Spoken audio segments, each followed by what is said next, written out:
Hello everyone, my name is Mustafa Taha and I'm a Palestinian. So today I'm going to represent 15 items that represent the Palestinian culture. So I would like to start with the most important Palestinian item as a first item, which is the kufi. Now kufi, as you can see, the style represents the fishing nest.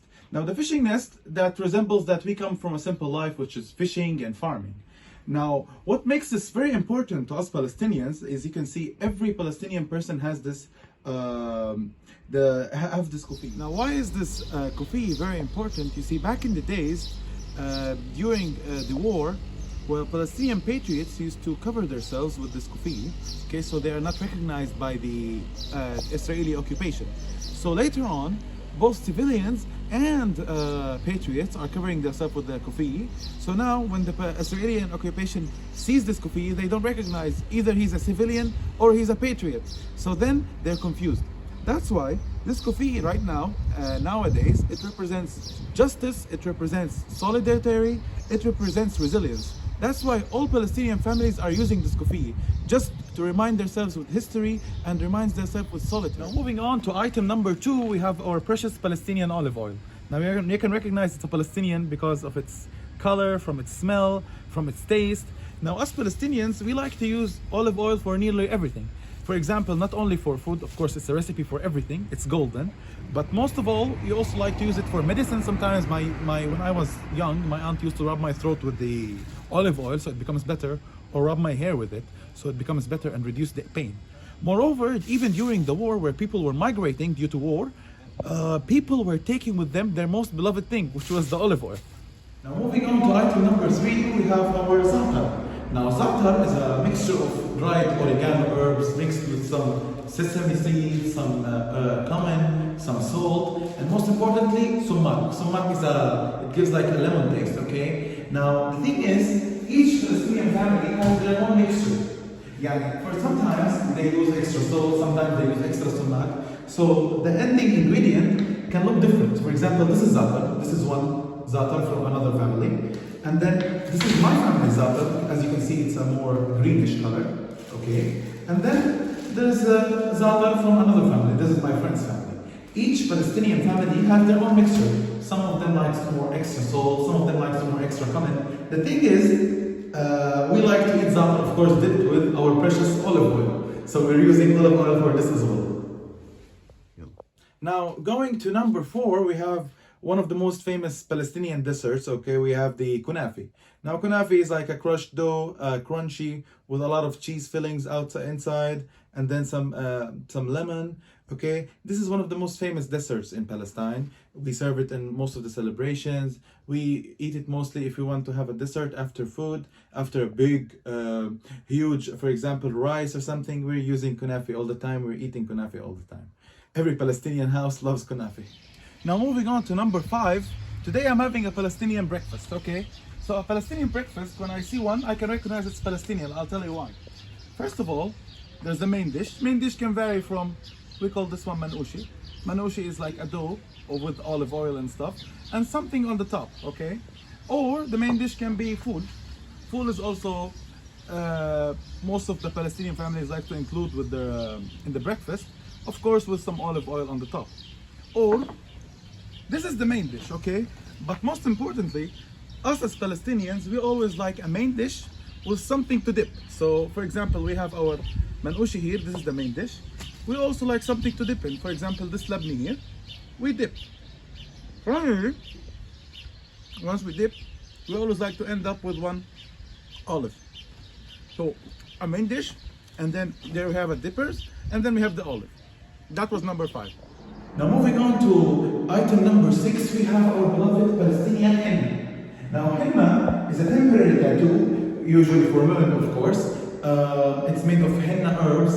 Us Palestinians, we like to use henna. It's like every ceremony, every festival, every marriage, before one day, the bride and the woman, all of them have a henna night where every woman, including the bride, they're doing this henna at the night. Because we are Palestinians, we like to do the shape of henna as the nest at the kufi. Sometimes it's simple, sometimes it's complicated. But every time you see a girl with henna, you know that there was a festival or there was something that resembles happiness to the woman.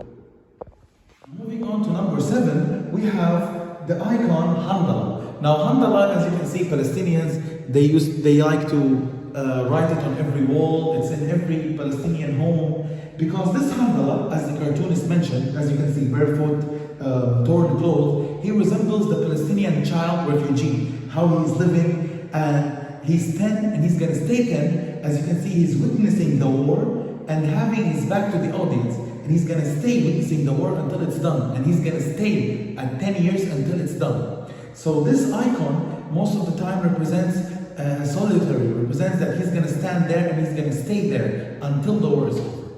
Now moving on to item number 8, we have the olive trees.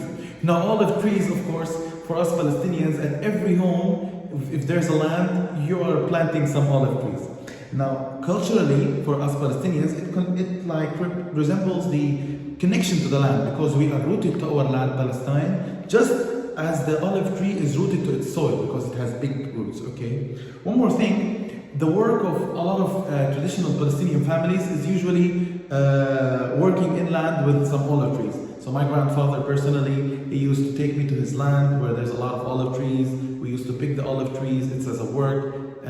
Extract the oil, sell the oil, okay? Moreover, even my mom personally, she wants me to grow up and buy her a land and plant her some olive trees. Going on to number 9, I'm going to discuss some musical instruments used in the Palestinian heritage, okay? So I'm going to mention a few. We have, for example, the oud here.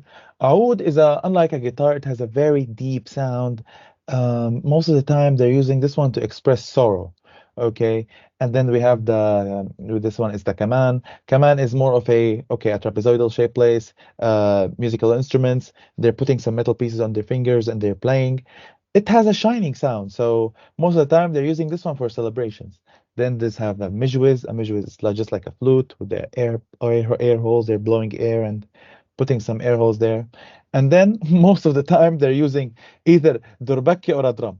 They have a very loud song, a very loud voice, so that every time they're drumming and drumming and drumming, it has a very, very loud play. So most of the celebrations and events, they're using to number 10, we have the Zaffi. Of course, I must mention Zaffi. Now, Zaffi, just like we have the henna party for the bride, okay?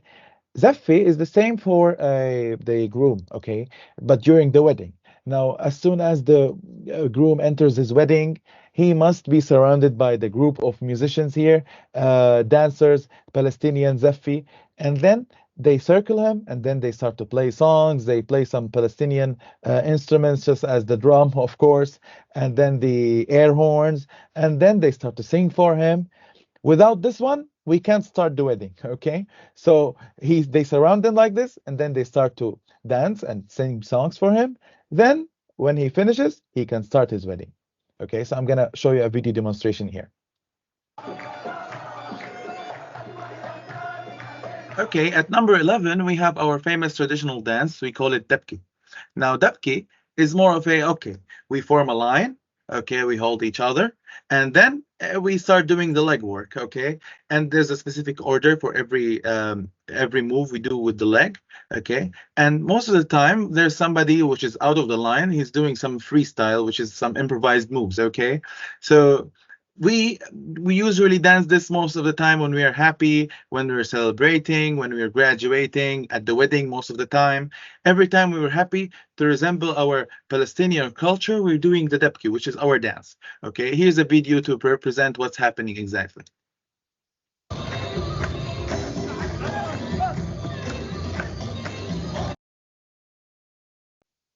Okay, at number 12, we have the Palestinian music. Now, basically, the Palestinian music summarizes all our heritage in one song, okay? There's many songs that talk about freedom and our right to return, songs that talk about our cuisine, the olives, the olive trees, a lot of types of music, but every time what's common in between all of these music is that we are using our heritage, okay? And we are using our culture as lyrics to the song. So I have many examples. I can show you one here, for example.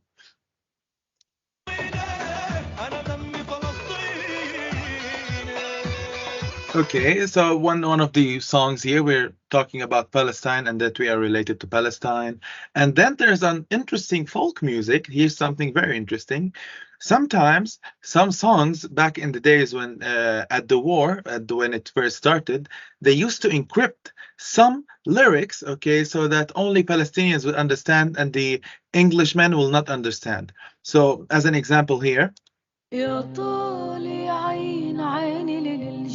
so this iteration, the lil has the code, okay, which only Palestinians would understand, okay, so that the song is only forwarded to the Palestinians, not the English people, Now, not the number foreign. 13, we have something that traditional Palestinians all use it. It's in every home, which is the traditional Palestinian Nablus soap. Now, this is only made in Palestine. It is made from olive oil. Okay, this is a natural soap.